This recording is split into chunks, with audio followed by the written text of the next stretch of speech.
자리에서 일어나시겠습니다. 이제 다 같이 마음을 모두어서 함께 사순절 5번째 주일 예배를 하나님께 올려드리겠습니다.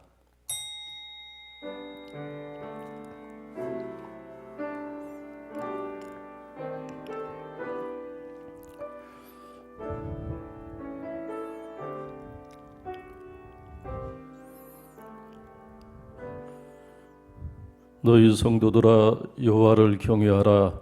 그를 경외하는 자에게는 부족함이 없도다.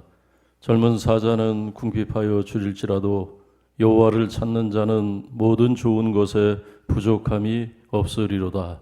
하나님은 영이시니 예배하는 자는 영과 진리로 예배할지니라. 아멘. 살아계신 하나님 아버지, 사순절 5번째 주일 예배를 주 앞에 올려드립니다.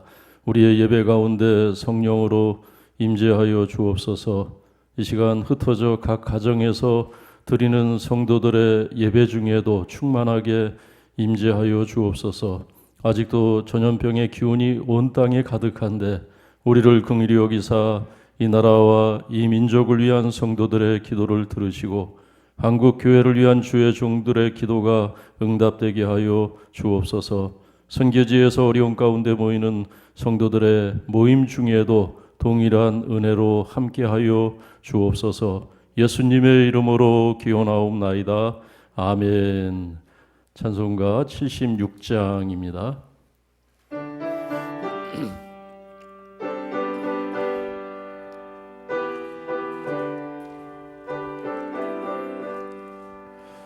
창조의 주 감사 찬송 드립니다. 부름받은 자녀들이 주의 전에 모여 찬송하고 기도하며 몸과 마음 모두서 주께 예배 도리오니 아버지 받으소서. 은혜의 주 구세주여 용서하여 주옵소서. 허물 많은 죄인들이 주님 앞에 회개하니 거듭나게 해주시고 말씀으로 성장하여 서로 사랑하여 하나 되게 하옵소서. 능력의 주 성령이여 새 마음을 주옵소서. 구원받은 성도들이 주의 성령 충만하여 분부하신 주의 복음 땅 끝까지 전파하여 하늘나라 세우도록 능력으로 이끄소서. 이 시간에는 한 주간의 우리의 삶을 되돌아보면서 우리의 잘못과 허물을 살아계신 하나님 앞에 고백하는 참회의 기도를 함께 드립니다.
그가 찔림은 우리의 허물 때문이요 그가 상함은 우리의 죄악 때문이라. 그가 징계를 받음으로 우리가 평화를 누리고 그가 채찍에 맞음으로 우리는 나음을 받았도다. 우리가 다 양 같아서 그릇 행하여 각기 제 길로 갔거늘 여호와께서는 우리 모두의 죄악을 그에게 담당시키셨도다. 아멘. 사도신경으로 우리의 신앙을 함께 고백합니다. 나는 전능하신 아버지 하나님, 천지의 창조주를 믿습니다. 나는 그의 유일하신 아들 우리 주 예수 그리스도를 믿습니다. 그는 성령으로 잉태되어 동정녀 마리아에게서 나시고 본디오 빌라도에게 고난을 받아 십자가에 못 박혀 죽으시고 장사된 지 사흘 만에 죽은 자 가운데서 다시 살아나셨으며 하늘에 오르시어 전능하신 아버지 하나님 우편에 앉아 계시다가 거기로부터 살아있는 자와 죽은 자를 심판하러 오십니다. 나는 성령을 믿으며 거룩한 공교회와 성도의 교제와 죄를 용서받는 것과 몸의 부활과 영생을 믿습니다. 아멘. 자리에 앉으시겠습니다. 성시교독 128번 사순절 5번째 말씀입니다.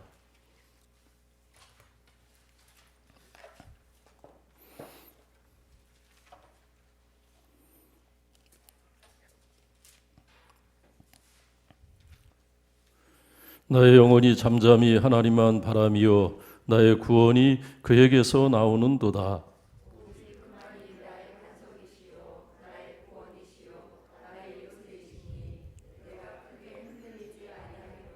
넘어지는 담과 흔들리는 울타리 같이 사람을 죽이려고 너희가 일제히 공격하기를 언제까지 하려느냐?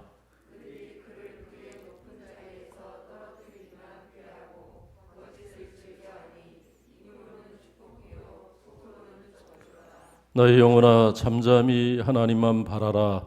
물은 나의 소망이 그로부터 나오는도다.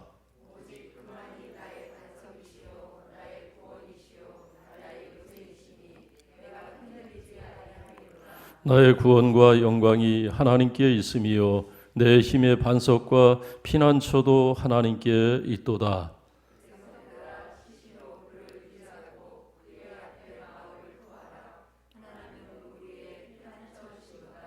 아멘. 찬송가 154장입니다.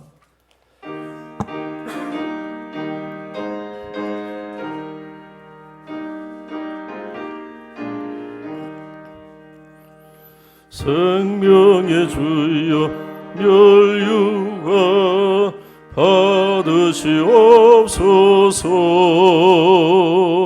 날 위해 쓰신 가시과 나 기억합니다. 저 겟세마네 기도를 늘 기억하게 하시고 구십자가의 은혜로 날 인도하소서. 놓쳤던 무덤 내게도 보이시옵소서. 잠드신 동안 천사가 굳게 지키었네. 저 겟세마네 기도를 늘 기억하게 하시고 구십자가의 은혜로 날 인도하소서. 마리아처럼 새벽에 좋게로 갑니다. 빈 무덤 내게 보이사 날 가르치소서. 저 겟세마네 기도를 늘 기억하게 하시고 구십자가의 은혜로 날 인도하소서.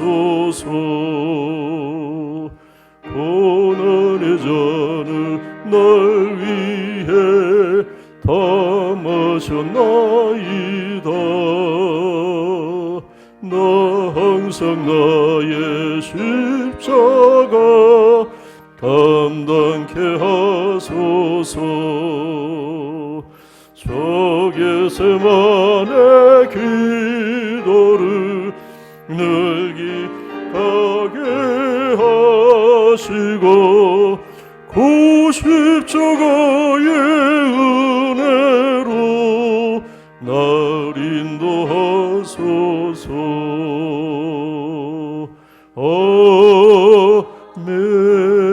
아멘. 황명주 권사님 나오셔서 기도 인도하시겠습니다.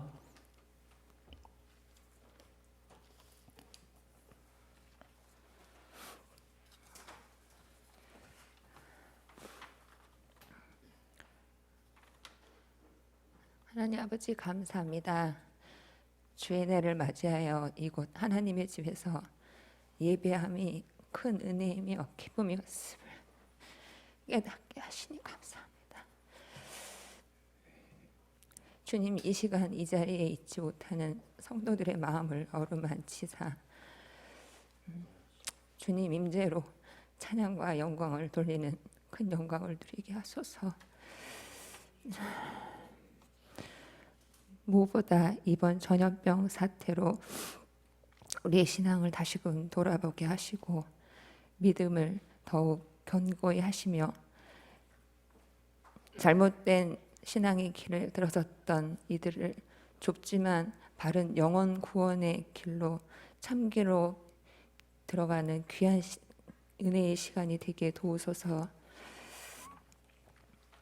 사순절 다섯째 주를 맞이하여 이 가운데 예수님께서 십자가를 향해 걸어가신 크고 큰 사랑의 마음을 느끼게 하시며 감사함으로 부활 소망까지 이어지게 하소서. 담임 목사님을 중심으로 두 분 전도사님들과 각 부서별 책임 직분자들과 목장 리더들을 도우사 더욱 건강한 교회로 거듭나게 하소서. 특히 내일부터 시작될 저희 나라와 또 교회를 위한 기도회를 하나님께서 주관하시사 지금까지 흩어져 모이지 못했던 목장들의 마음을 하나로 모으는 시간이 되게 하시고 나라와 교회를 위한 강구를 할 수 있는 귀한 정오의 시간이 될 수 있도록 도우소서. 하나님, 지금까지 저희 가정과 저희 본당 영진교회를 지켜주신 것을 감사합니다.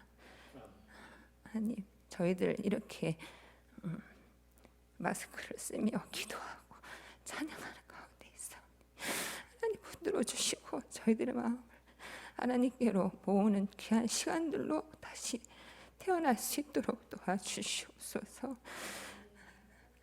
하나님, 지금까지 저희들 지켜주신 은혜에 감사드리오며 독생자 예수 그리스도의 이름으로 기도드립니다.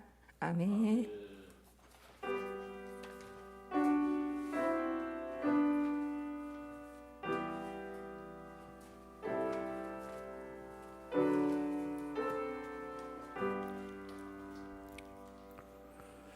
오늘 하나님께서 우리에게 주시는 말씀은 마가복음 10장 32절에서 45절까지의 말씀입니다. 마가복음 10장 35절에서 45절까지의 말씀을 교독하여 읽겠습니다.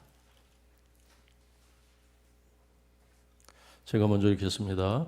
예루살렘으로 올라가시는 길에 예수께서 그들 앞에 서서 가시는데 그들이 놀라고 따르는 자들은 두려워하더라.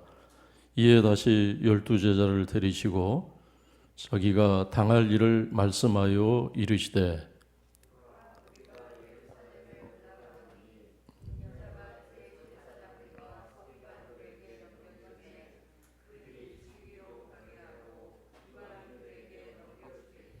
그들은 능욕과 침 뱉으며 채찍질하고 죽일 것이나 그는 3일 만에 살아나리라 하시니라.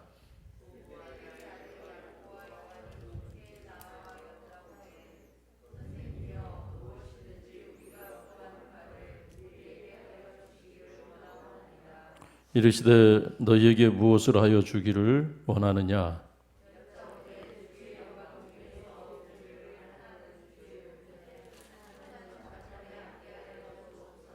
예수께서 이르시되 너희는 너희가 구하는 것을 알지 못하는도다. 내가 마시는 잔을 너희가 마실 수 있으며 내가 받는 세례를 너희가 받을 수 있느냐?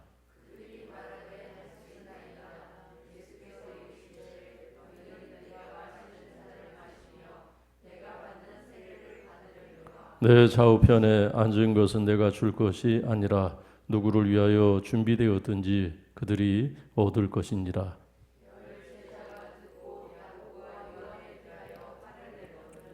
예수께서 불러다가 이르시되 이방인들의 집권자들이 그들을 임의로 주관하고 그 고관들이 그들에게 권세를 부리는 줄을 너희가 알거니와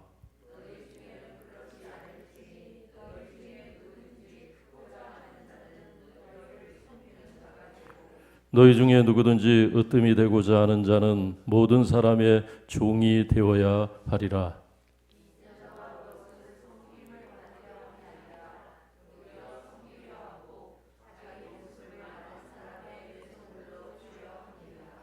아멘.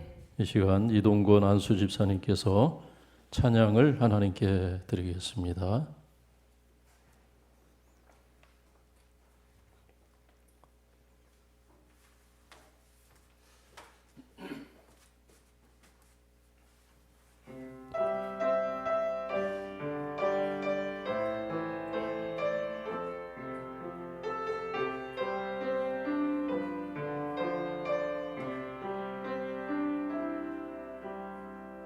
주님의 은혜로 살아가는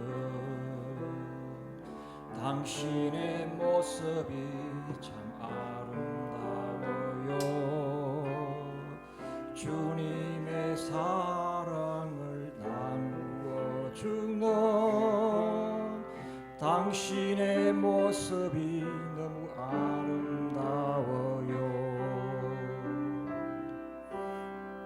하나님을 감동시키고 세상을 변화시키니 당신은 이 세상에 필요한 사람, 하나님이 좋아하는 사람, 당신 때문에 어두운 세상이 사랑으로 가득 차지요. 당신 때문에 하나님께서 더욱 영광 받으시지요.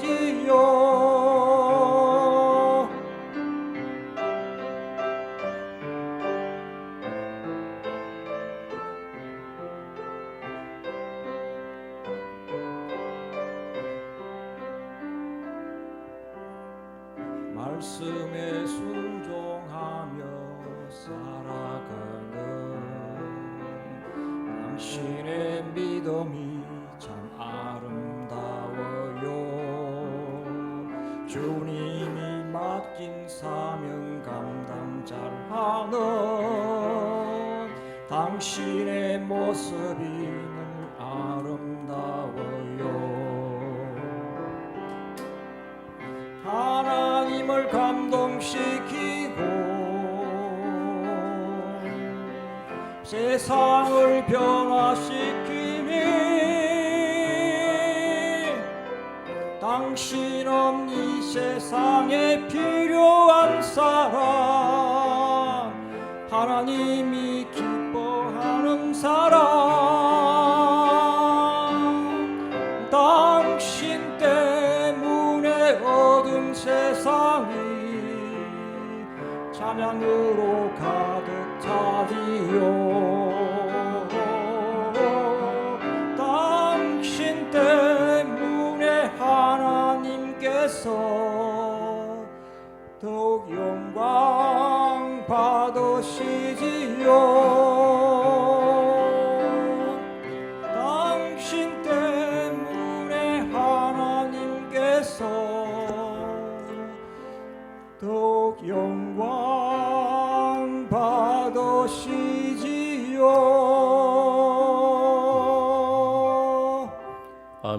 아멘. 감사합니다.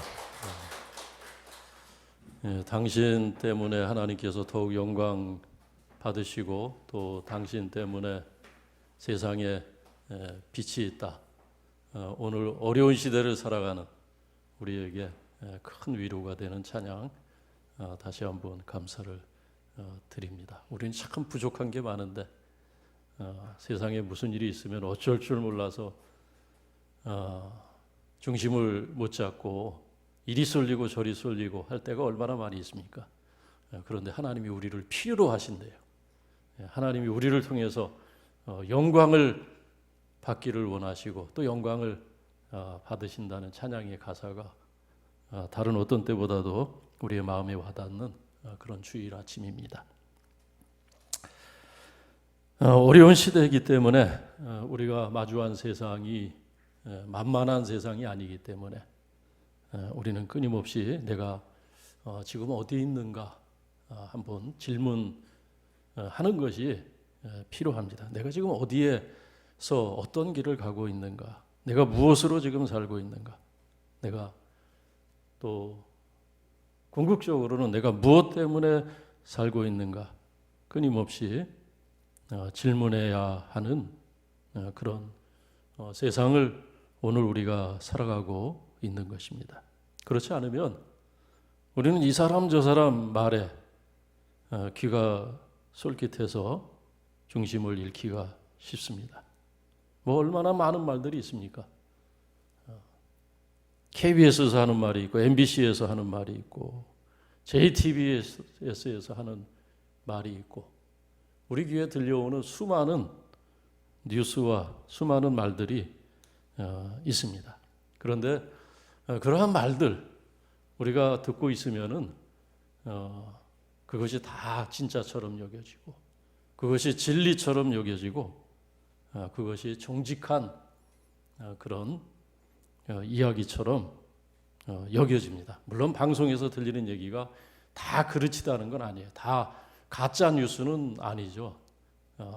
그러나 거기 또 편향된 것이 있습니다. 거기 어떤 의도가 섞인 그런 얘기들도 있는 것입니다. 오늘 그러한 여러 가지 이야기들이 쏟아져 나오는 이러한 세상 속에서 우리가 분명히 했으면 하는 것이 하나 있습니다. 그것은 뭐냐면 우리는 적어도 우리가 예수 그리스도를 믿는다면은 우리는 전능자의 그늘 아래서 우리가 살아가고 있다는 것입니다. 우리가 하나님의 그늘, 하나님의 보호 아래서 살아가는 것을 전능자의 그늘 아래 우리가 있다. 그렇게 고백을 할 수 있는 것입니다. 신자만 그런 것이 아니라 우리가 예수를 믿든 믿지 않든 모든 사람이 사실은 하나님의 그늘 아래서 살아가고 있는 것입니다. 그것은 마치 모든 사람이 하늘 아래서 살아가는 것과 똑같은 이치라고 할 수가 있습니다. 그런데 우리가 모두 하나님의 그늘 아래 살아간다고 하는 것, 그것이 어떤 사람들에게는 거북한 일일 것입니다. 그렇게 얘기하는 것이 듣기 거북한 말처럼 들릴 수가 있어요. 또 어떤 사람에게는 하나님의 그늘 아래 있다고 하는 것이 두려운 일이 될 수도 있어요. 무서운 일이 될 수도 있습니다. 어떤 사람은 그 사실이, 어떤 사람에게는 그 사실이 경외감으로 느껴질 수도 있고, 그러나 오늘 우리에게는 우리가 하나님의 그늘 아래에 있다고 하는 것, 전능자의 그늘 아래에 우리가 있다고 하는 것은 우리에게 큰 위로이고 또 큰 은총이라고 얘기할 수 있는 것입니다. 엘리자베스 엘리엇이라는 여자가 쓴 전능자의 그늘이라는 그러한 책이 있습니다. 엘리자베스는 이 책에서 자기 남편 짐 엘리엇의 삶을 처음부터 끝까지 성실하게 소개하고 있습니다. 자기 남편이 어떤 사람이었는지, 자기보다 훨씬 먼저 세상을 등지고 하나님께로 달려간 그가 어떠한 삶을 살았는지 소개하면서 그녀는 간단하게 자기 남편 짐 엘리엇은 누구보다도 전능자의 그늘 아래서 살고자 했던 사람이라는 것입니다. 짐 엘리엇은 휘튼 대학을 수석으로 졸업한 그런 인재였습니다. 그런데 어느 날 그가 에콰도르 아우카족에 대한 신문 기사를 읽게 되는데 그 기사를 읽고 그는 선교사 지망을 합니다. 그 신문 기사의 내용은 뭐냐면 이 에콰도르의 아우카족은 너무나 호전적이고 너무나 배타적인 그런 부족이어서 지금까지 그 아우카족은 미전도 종족으로 남아있다는 그런 내용이었습니다. 누구도 저들의 영역에 발을 디뎌놓은 사람이 지금까지 없다는 거예요. 누구도 저들이 사는 그 지역에 들어가서 복음을 전한 사람이 지금까지 한 사람도 없다는 것입니다. 그 기사를 읽고 짐 엘리엇은 마음에 큰 부담을 느꼈다는 겁니다. 그리고 그 부담이 어느 순간 자신을 향한 하나님의 소명으로 느껴졌습니다. 그리고 그 소명이 결국 그 소명감이 결국 그의 마음을 사로잡게 됩니다. 그래서 뜻을 같이 하는 친구들과 함께 에콰도르 아직 한 번도 그 누구도 접촉하지 않았던 외부인의 접촉이 없었던 그 아우카족이 사는 지역으로 가기로 하는데 선교지로 떠나는 그 전날 밤에 어린 아들이 짐에게 자기 아버지에게 그런 질문을 했다는 겁니다. 아빠, 원주민들이 덮치면 원주민들이 아빠를 죽이겠다고 그렇게 달려들면 총으로 그들을 먼저 죽일 건가요? 아빠 총으로 칼로 먼저 그들을 아빠는 죽일 수 있나요? 그렇게 질문을 했다는 것입니다. 아빠의 안전을 걱정한 어린아이들의 이 질문을 듣고 그날 밤에 이제 날이 밝으면은 선교지로 떠나야 하는 그런 마지막 밤을 가족과 함께 보내면서 그런 질문을 받았는데 그 어린 아들에게 짐 엘리엇이 이렇게 대답을 했다는 겁니다. 아빠는 죽을 준비가 되어 있지만 그러나 아우카족은 아직 죽을 준비가 되지 않은 사람들이다. 아빠는 죽어서 천국 갈 준비가 됐지만 그들은 아직 천국 갈 준비가 되지 않은 사람들이란다. 그래서 아빠는 그들을 죽일 수 없지. 그들을 죽일 수 없단다. 그렇게 대답을 했다는 것입니다. 이 어린 아들에게 했던 말대로 그는 그곳에 가서 원주민들을 보게 되는데 그러나 그들에게 성경 하나 나눠주지 못한 채 또 복음 한마디 전하지 못한 채 잔인한 호전적인 그 아우카족의 창에 찔려서 그와 그의 동료들은 다 순교를 하게 됩니다. 어떻게 보면 허무하게 그의 열정이 그냥 땅에 묻히고 그의 열정이 그냥 거품처럼 사라진 것입니다. 사람들이 이런저런 얘기를 합니다. 그때부터. 어떤 얘기를 했을까요? 무모한 도전이라는 거예요. 아빠를 잃고 남편을 잃은 그 유가족에게 슬픔, 그 유가족의 슬픔에 위로가 되지 않는 여러 말들을 사람들이 하게 되는 거예요. 무모한 도전이다. 괜한 수고를 했다. 낭비다. 무모한 시도다. 그런 얘기를 하게 되는 것입니다. 여러분은 어떻게 생각하십니까? 그런 일에 대해서 여러분은 어떤 판단을 하고 있습니까? 과연 그의 죽음이 짐 엘리엇의 죽음이 과연 낭비라고 할 수 있습니까? 무모한 시도이고 아무런 의미가 없는 그런 헛된 죽음이라고 그렇게 폄하할 수 있는 것입니까? 우리가 여기서 이렇게 예배하는 것이 무모한 시도다. 어떤 정치인들이 얘기하는 것이 상식을 어긴 강행이다. 우리 어린 자녀들이 왜 그렇게 무모하게 교회 가서 예배 드리냐 할 때 어떤 생각을 하고 계십니까? 그들이 하는 얘기가 과연 맞습니까? 과연 교회가 그렇게 위험한 곳입니까? 6만여 개의 교회 가운데 6교회에서 발병이 했다고 모든 교회가 그렇게 위험하고, 저는 교회가 우리 집보다 안전하다고 생각을 해요. 우리 집은 방역을 안 해요. 교회는 일주일에 성도님들이 나오셔서 토요일마다 닦고 쓸고 소독약을 뿌리고 하는데 저희 집은 방역을 한 적이 없어요. 저는 그렇게 생각해요. 우리 집보다 여기가 더 안전하다. 이렇게 2m, 3m 듬성듬성 앉아서 예배하는데 마스크를 쓰고 예배들 하시는데 여기가 그렇게 위험한 곳입니까?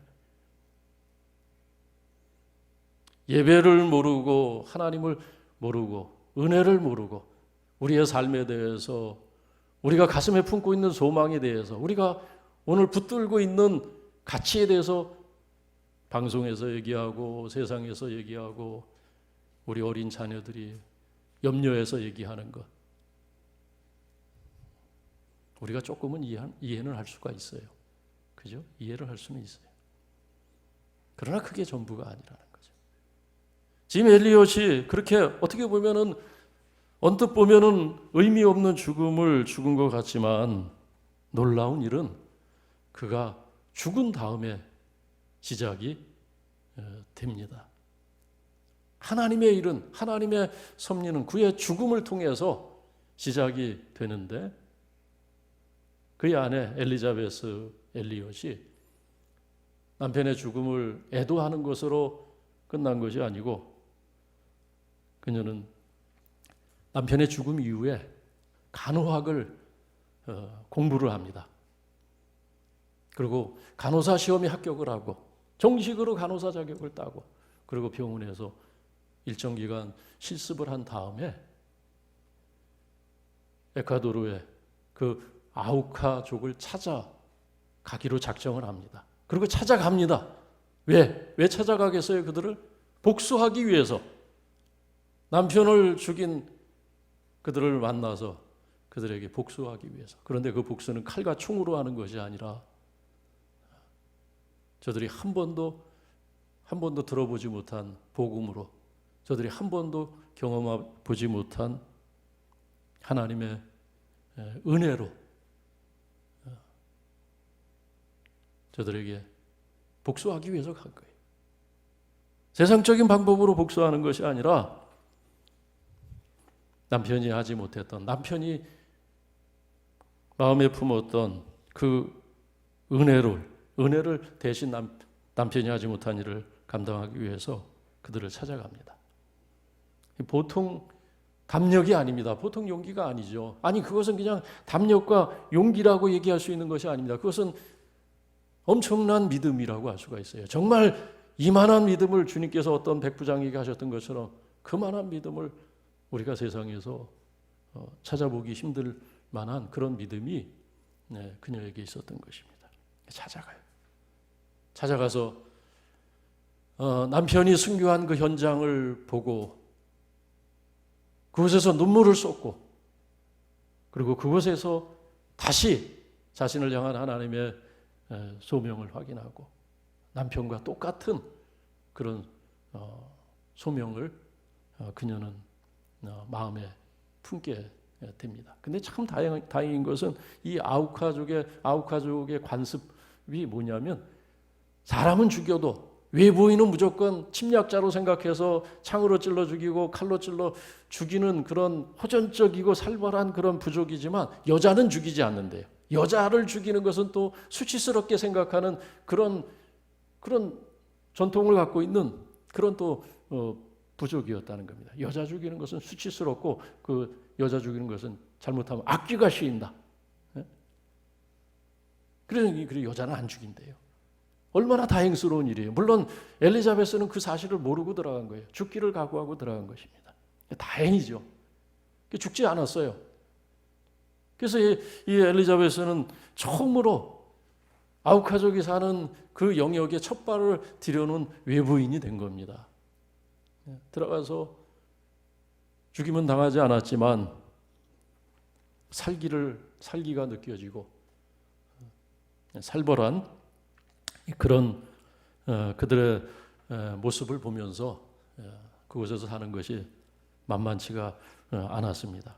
그러나 인내하면서 자신이 가지고 간 구급 약을 꺼내서 그들의 상처에 약을 발라주고 그들의 위생을 위해서 봉사를 하고 아플 때 약을 지어주고, 약을 한 번도 써본 적이 없는 이런 원주민이다 보니까 그냥 페니실린 같은 마이실린 같은 그런 항생제 한 알만 그냥 투여해도 그냥 모든 병이 다 낫는 거예요.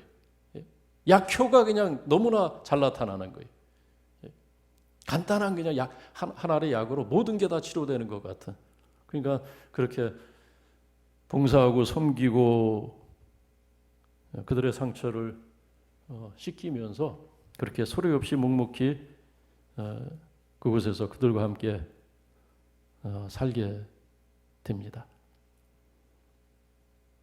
나중에 이들은 이 엘리자베스를 신적인 그런 존재로까지 생각을 합니다. 왜냐하면 무슨 병이든지 그녀에게만 가면, 그녀의 손만 닿으면 다 회복이 되고 다 상처가 아물고 다 병이 떠나니까 여자가 아니라, 이 사람은 여자가 아니라 자기 조상들이 보내준 그런 신이라고까지 생각을 할 정도로 그들의 마을에서 그냥 막 높임을 받는 거예요. 높임을 받고 존경을 받는 거예요. 어느 날 그 아우카족의 족장이 찾아와서 질문을 하더랍니다. 어떤 질문을 했냐면 당신은 누구냐는 거예요. 당신은 누굽니까? 당신은 도대체 누구길래 우리를 이렇게 돕고 우리를 이렇게 사랑하는 것입니까? 당신은 도대체 어디서 온 사람입니까? 당신은 정말 하늘에서 온 사람입니까? 아니면 저 땅끝에서 온 사람입니까? 그런 질문을 받은 것입니다. 엘리자베스는 이때 기다렸다는 듯이, 이때를 기다렸다는 듯이 그렇게 대답을 합니다. 나는 당신들이 몇 년 전 죽인 그 백인 남자의 아내입니다. 당신들이 몇 년 전에 죽인 그 남자가 내 남편인데 그는 당신들의 적이 아니라 당신들의 친구였습니다. 당신들을 공격하기 위해서, 당신들의 땅을 뺏기 위해서 찾아온 사람이 아니라 당신들에 대해서, 당신들이 한 번도 들어본 적이 없는 하나님에 대해서, 하나님의 사랑에 대해서, 영생에 대해서, 예수 그리스도에 대해서 알려주려고 왔던 당신들의 친구였습니다. 그리고 나는 남편이 하지 못한 그 일, 남편이 남기고 간 그 일을 위해서 내가 오늘 여기에 당신들과 함께 있는 것입니다. 그렇게 대답을 했다는 것입니다. 그 말을 듣고 이들이 깜짝 놀랐겠죠. 얼마나 놀랐겠습니까? 당황하고 놀랄 수밖에 없는 겁니다. 야, 우리가 큰 죄를 졌구나. 그런 생각을 하지 않았겠어요? 큰 죄를 졌구나.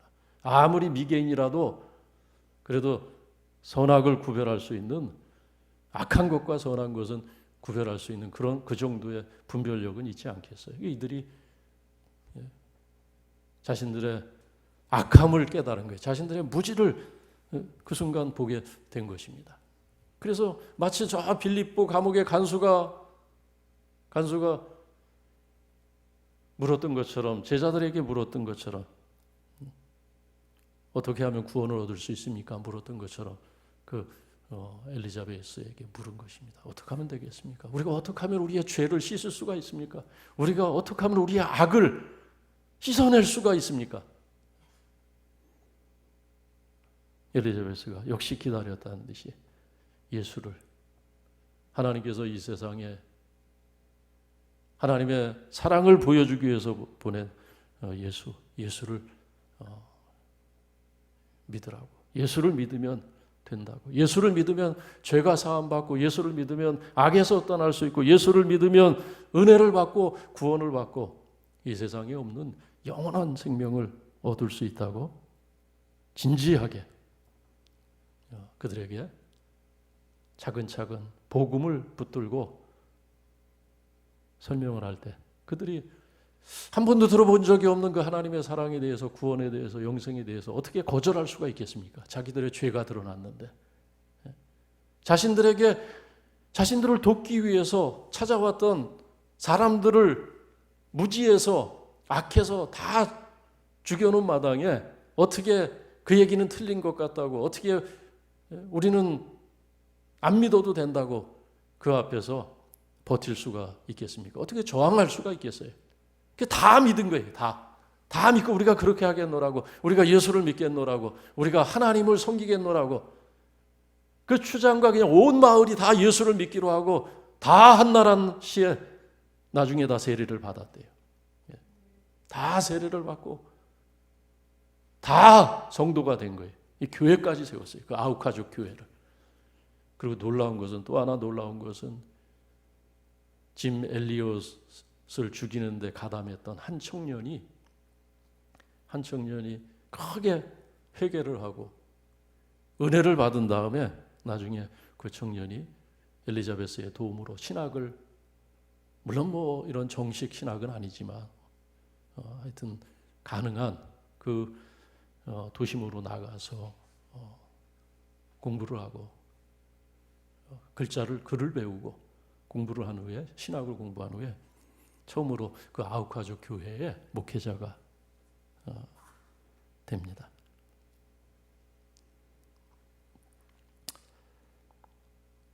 실화 같지 않은 그런 실화입니다. 하나님이 아니면 하실 수가 없는 일. 사람들은 낭비라고 생각하고 그의 죽음이 괜한 낭비라고 생각을 하고 시도라고 생각했지만 하나님이 그의 죽음을 미랄되게 하신 것을 우리가 보게 됩니다. 전능자의 그늘 아래서는 성도의 죽음이, 성도의 눈물과 땀과 희생이 낭비가 아니라 그것이 봄에 논과 밭에 뿌려지는 종자가 되고 미랄이 되어져서 하나님께서 예비하신 그 가을의 때에 30배, 60배, 100배로 결실하게 되는 하나님의 역사가 나타나더라라는 것입니다. 주님의 몸된 교회는 피 흘려 세우신 교회입니다. 주님께서 주님의 피로 세우신 교회예요. 거저 세워진 것이 아닙니다. 벽돌로 세워진 교회가 아니고 나무 목재로 세워진 교회가 아니고 돈으로 세운 교회가 아닙니다. 그리고 희생하고 섬기고 고난도 마다하지 않고 감당하는 성도들의 헌신으로 주님의 몸된 교회는 유지되고 지탱이 되고 그리고 그 교회는 확장되는 것입니다. 지금 예수님께서 제자들 앞에서 주님의 고난에 대해서, 십자가에 대해서, 그리고 죽음에 대해서, 부활에 대해서 예고를 하십니다. 앞으로 있을 일, 주님께서 몸소 당하실 그 조롱과 그 고난, 빌라도에게 넘겨져서 수치를 당하시고 그리고 죽임을 당하실 뿐만 아니라 성경대로 사흘 만에 다시 일어나실 일에 대해서 오늘 본문에서 제자들에게 말씀하시는 겁니다. 그런데 이 말씀이 여기서만 하신 것이 아니라 우리가 마가복음만 놓고 생각을 할 때 이 지점에서 세 번째 하신 말씀이에요. 그것도 1년 전에 하신 말씀, 2년 전에 하신 말씀이 아니고 어제 하셨어요. 그리고 이틀 전에 하셨어요. 8장, 9장, 10장에 연거푸 세 번 똑같은 말씀을 제자들을 앉혀놓고 엄숙한 분위기에서 주님께서 엄숙한 어조로 앞으로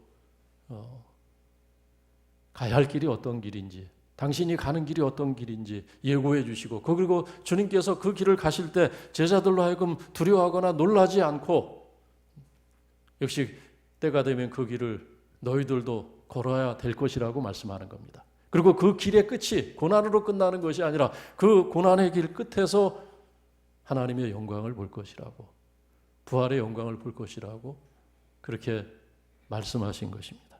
근데 제자들은 그 말을 귀에 담질 않아요. 그냥 한 귀로 듣고 한 귀로 흘려버립니다. 그야말로 마이동풍입니다. 그냥 동풍이, 봄바람이 말 귀에 스쳐 지나갈 뿐이에요. 말이 말에게 아무 의미가 없는 거예요. 봄바람이 불든 가을바람이 불든 말은 관심이 없어요. 제자들은 관심이 없어요. 예수님의 말씀에 관심이 없습니다.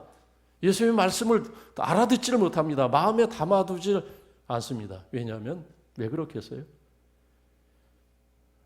왜 예수님의 마음을 헤아리지 못합니까?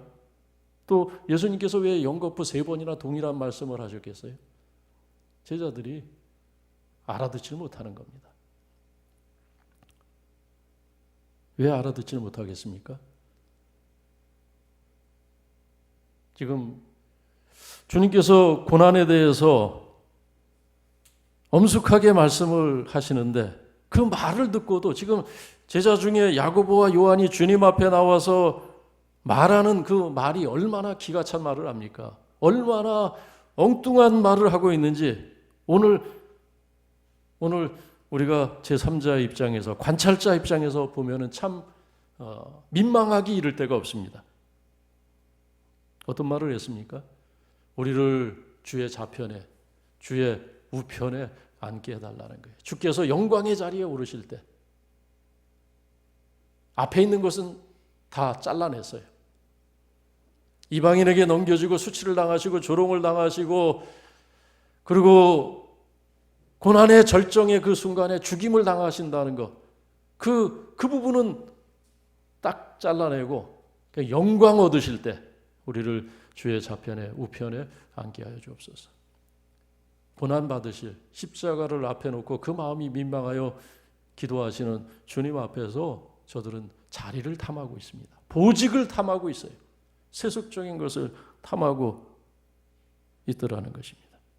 야고보와 요한만 그런 것이 아닙니다. 41절의 말씀 보니까 열 제자도 이 야고보와 요한에 대해서, 야고보와 요한이 주님께 그런 말을 했다는 사실을 알고 나서 어떤 태도를 보였습니까? 화를 냈다는 거예요. 왜 화를 냈어요? 자기들보다 먼저 선수 쳤기 때문에. 자기들도 똑같은 생각을 품었던 것입니다. 근데 먼저 얘기했어요. 먼저 자리를 선점하려고 했던 이들의 약삭 빠르고 발 빠른 행동에 그 처사가 마음에 들지 않았던 거예요. 그래서 화를 낸 것입니다.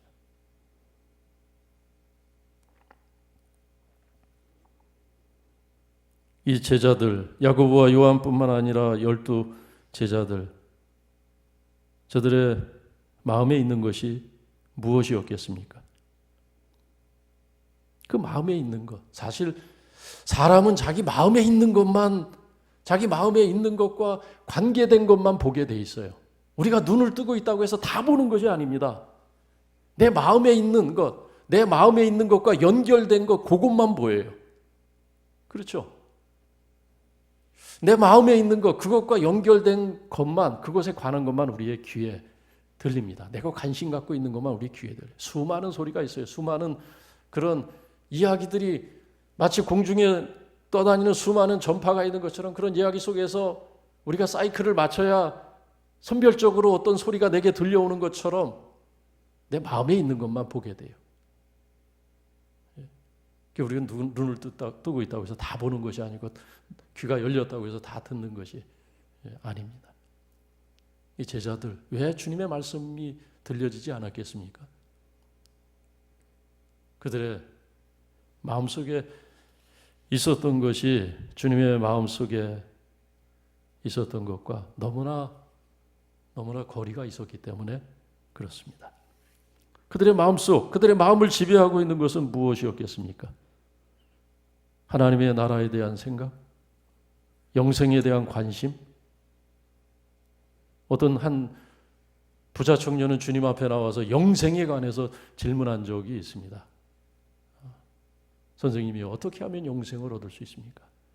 근데 심지어 제자들은 그런 관심도 없었던 것 같아요. 영원한 것이 무엇인지, 영원한 것이 없는 세상에서 영원한 것이 무엇인지 그런 거에 대한 관심이 없었던 것 같습니다.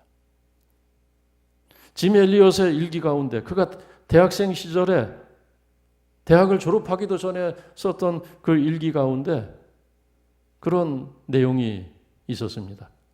영원한 것을 위해 영원하지 않은 것을 버리는 것은 미련한 것이 아니다. 무슨 말인지 이해가 되십니까? 영원한 것을 위해 영원한 것을 버릴 줄 알아야 된다는 거예요. 영원하지 않은 것을 버릴 줄 알아야 된다. 그것은 미련한 것이 아니다. 제자들의 마음속에는 그런 것이 없었습니다. 그래서 주님의 말씀이 안 들리는 거예요, 지금. 그럼 그들의 마음속에 있는 것이 무엇이었겠습니까? 그 답을 한번 상상해 보시기 바랍니다.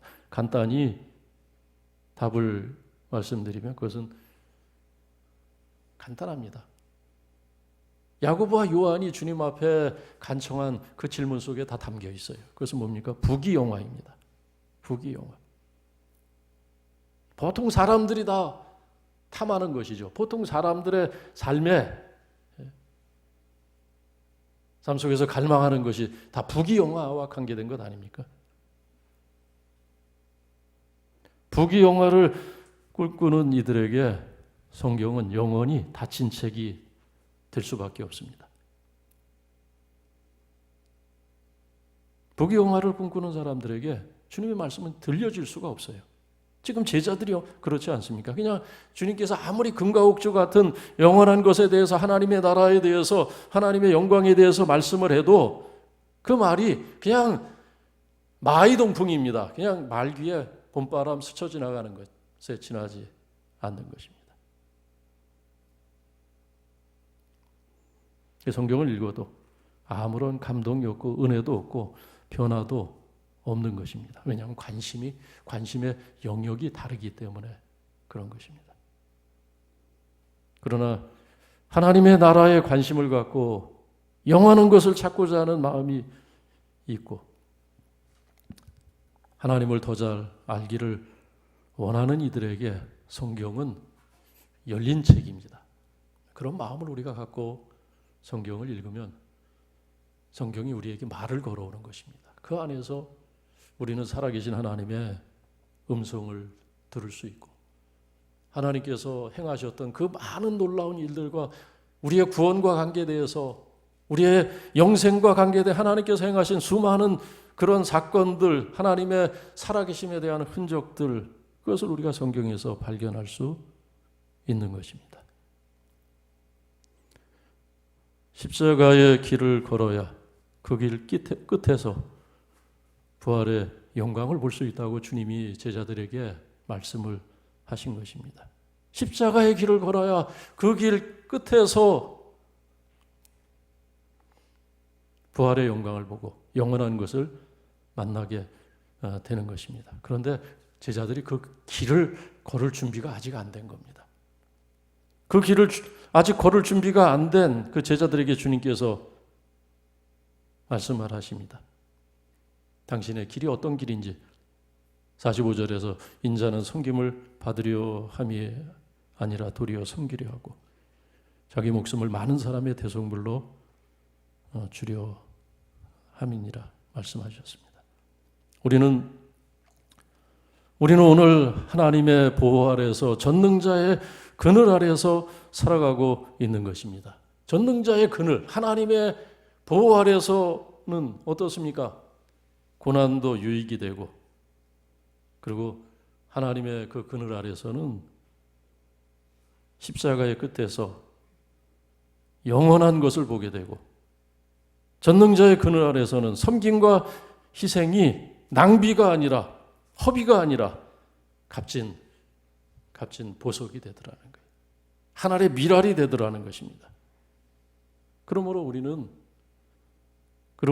우리가 예수 그리스도를 믿고 하나님의 그 그늘 아래서 살아가고 있다고 하면은 고난받는 것, 또 오해받는 것, 때로는 미움을 받는 것, 섬기는 것, 희생하는 것, 그거 두려워하지 말라는 거예요.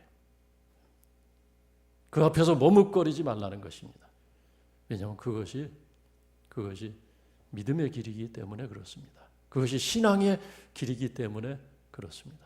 그것이 영원한 것이 없는 세상에서 영원한 것을 보고 영원한 것을 붙잡을 수 있는 길이기 때문에 그렇습니다.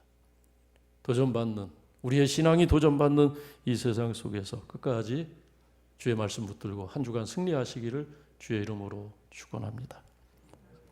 살아계신 하나님 아버지, 사순절 5번째 주간을 맞이해서 다시 한 번 더 주님께서 앞서가신 십자가의 길을 우리가 함께 묵상합니다. 주께서 피 흘려 세우신 교회, 저희가 주의 십자가 은혜로 구원을 받아 싸우니 섬김과 헌신으로 주의 교회 지켜가게 하여 주시옵소서. 영원한 것이 없는 세상에서 우리의 믿음과 우리의 삶으로 세상에 하나님을 보여주고 영원한 것을 보여주고 증거하며 살아가도록 성령으로 우리를 새롭게 하여 주시옵소서. 예수님의 이름으로 기도하옵나이다. 아멘.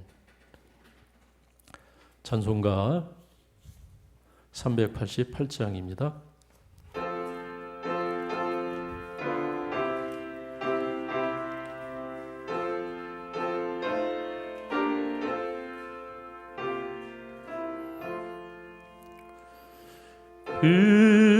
비바람이 칠 때와 물결 높일 때에 사랑 많은 우리 주 나를 품어주소서. 풍파 지나가도록 나를 섬겨주시고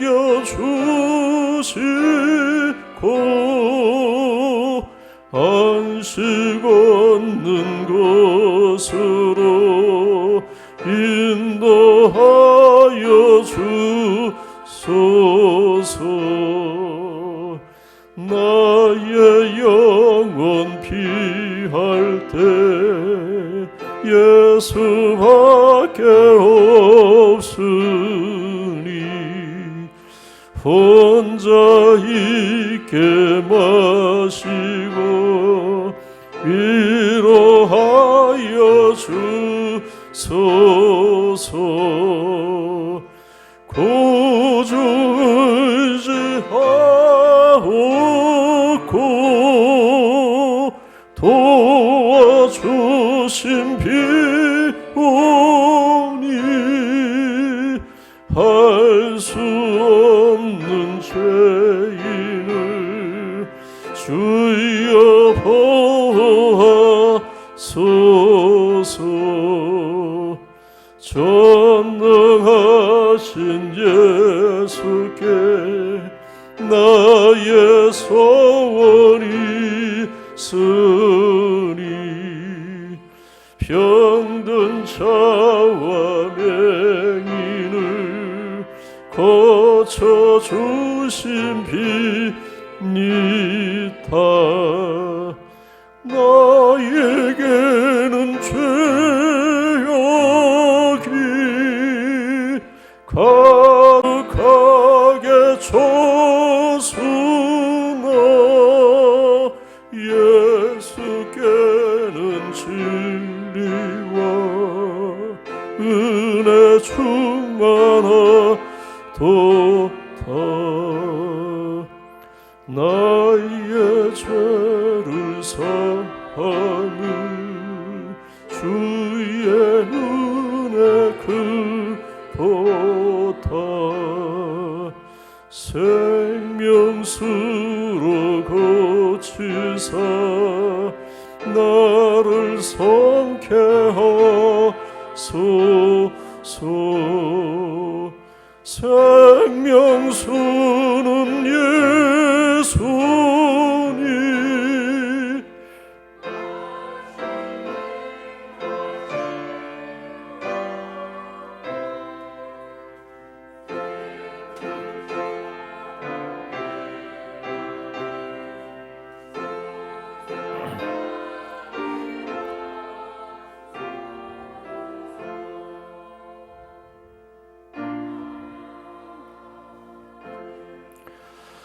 주의 은혜 아니면 우리가 온전히 하루도 살 수 없는 연약하고 부족하기 이를 데 없는 인생임을 주님 앞에 다시 한번 고백합니다. 우리의 죄를 주의 십자가 은혜로 덮어주듯이 우리의 연약함과 우리의 마음에 있는 염려와 걱정, 두려운 것들 주께서 주의 은혜로 덮어주사 이번 한 주 예배를 시작하는 이번 한 주 주의 은혜에 붙들고 담대하게 믿음으로 살아갈 수 있도록 주님 우리를 인도하여 주옵소서. 저희를 지켜주시고 여기까지 인도하신 에베네셀의 그 하나님 은혜를 저희가 다시 기억하고 고백하며 예배할 때 감사하여서 예물 준비하여 주님 앞에 올려드립니다.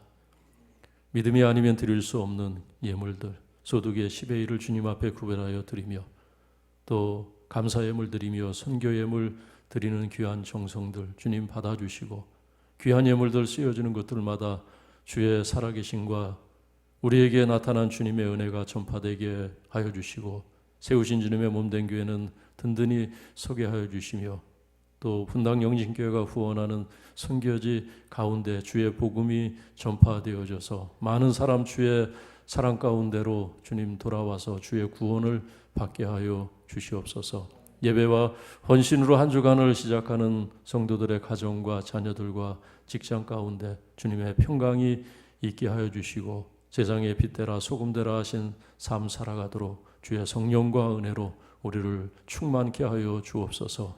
예수님의 이름으로 기도드리옵나이다. 아멘. 교회 소식 주보 참고하시겠습니다.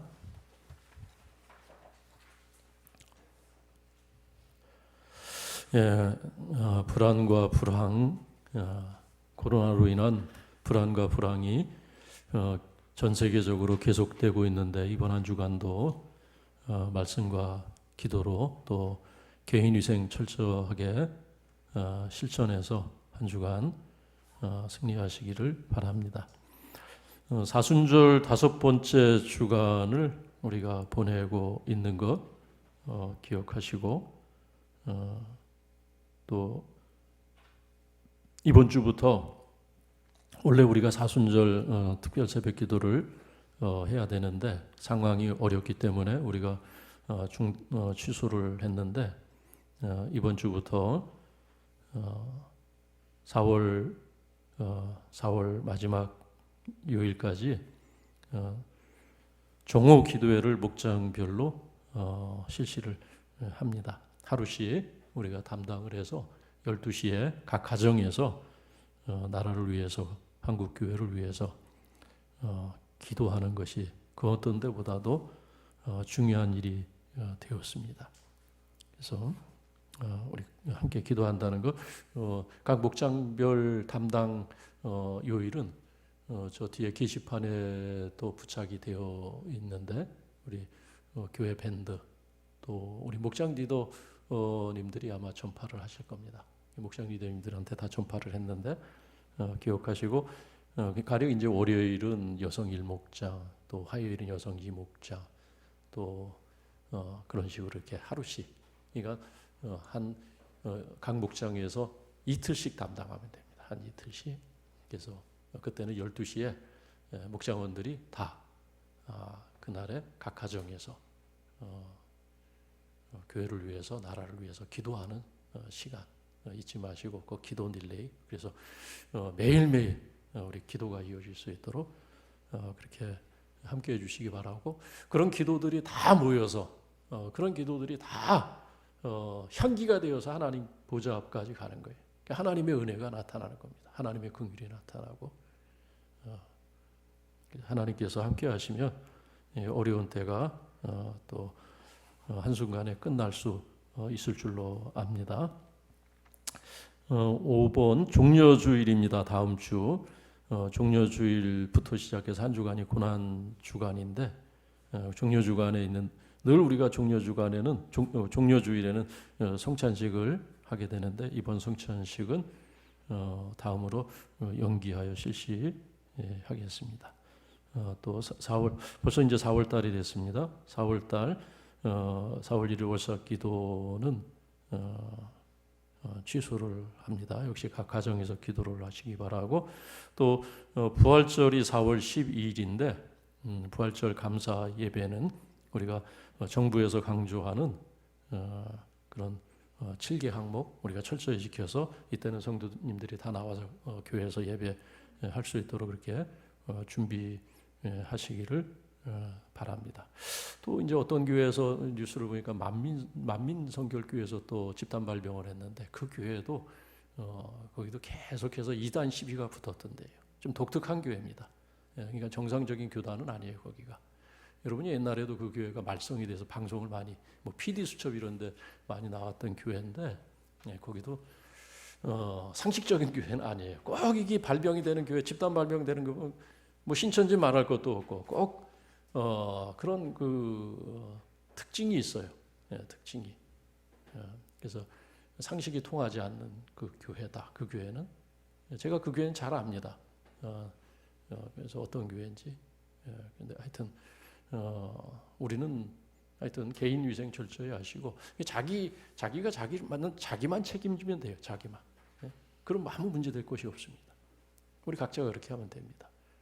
그래서 부활절 예배 때는 좀 예배를 중간에 한 번 더 늘릴까. 그래서 좀 더 이렇게 거리를 좀 더 두고 앉을 수 있도록 그렇게 좀 해야 되지 않을까 하는 그런 생각도 해요. 그래서 7시 반 예배 있고 또 9시 예배 이렇게 해서 좀 이렇게 나눠서 하면 좋지 않을까 하는 생각도 하는데 오늘 장로님들하고 의논해서 그 구체적인 좀 대안을 마련하도록 그렇게 하겠습니다. 그래서 부활절 때는 다 교회 와서 예배 드린다. 그렇게 하시고 오늘 제가 기독교 방송들 보니까는 뭐 순복음교회 또 명성교회 또 온누리교회 큰 교회들 사실 큰 교회들은 사실 조금 좀 위험해요. 제가 아무리 봐도 왜냐하면 막 큰 교회는 수천 명 수만 명씩 아니까. 근데 큰 교회들이 예배를 다 드리는데 TV로 나오는 걸 보니까 찬양대도 보니까 한 4분의 1로 줄인 것 같아요. 찬양대도 그냥 한 2m씩 떨어져서 듬성듬성 그 큰 교회에서 찬양대가 한 30명쯤 앉아서 뭐 온누리교회 같은데 찬양대만 해도 한 200~300명 되지 않아요. 그런데 한 30~40명쯤 앉아서 찬양을 하더라고요. 명성교회도 마찬가지고. 그래서 큰 교회들도 그렇게 이제 성도들이 그렇게 그 거리를 확보하고 그렇게 예배를 드리는 모습을 보았습니다. 하여튼 우리도 그렇게 안전에 만전을 기하면서 그렇게 부활절 예배를 준비하도록 그렇게 하겠습니다. 인사하시겠습니다. 우리 멀리 목례하시기 바랍니다. 한 주간 수고하셨습니다. 은혜입니다. 감사합니다. 사랑합니다.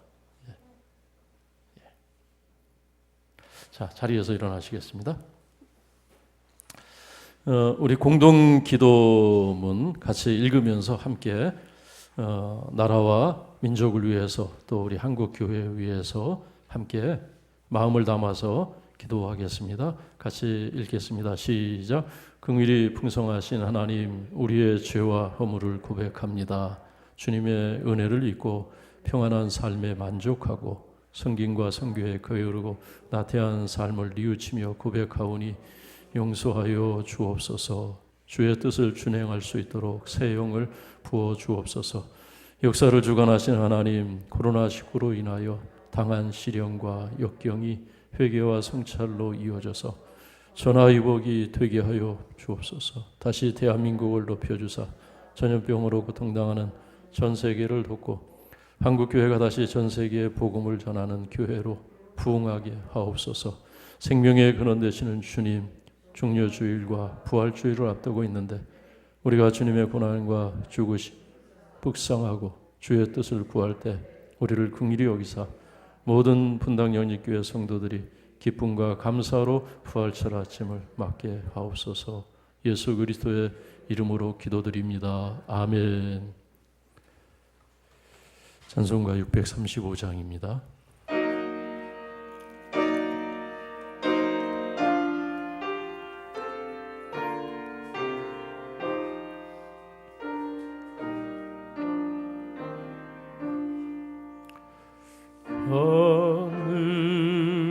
하늘에 계신 아버지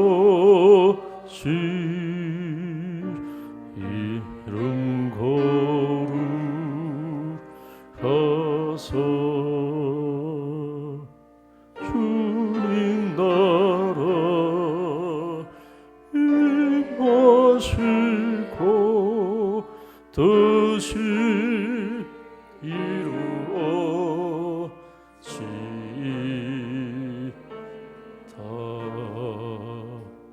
일용할 야시 주시고 우리들의 큰 죄 다 용서하시고 또 시험에 들게 마시고 악에서 구원하소서. 대개 주의 나라 주의 권세 주의 영광 영원히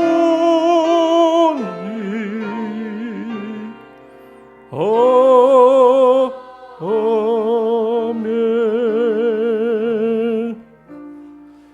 이제는 우리 주 예수 그리스도의 은혜와 우리 아버지 하나님의 넓고 크신 사랑하심과 성령의 교통하심이 오늘 거룩한 주의 날을 맞이하여서 주의 전에서 예배하며 또 흩어져 가정에서 예배하는 모든 분당 영진교회 성도들 머리 위에 이 나라 이 민족 위에 분당 영진교회가 후원하는 선교지 가운데 이제로부터 영원토록 함께 계시기를 축원하옵나이다. 아멘.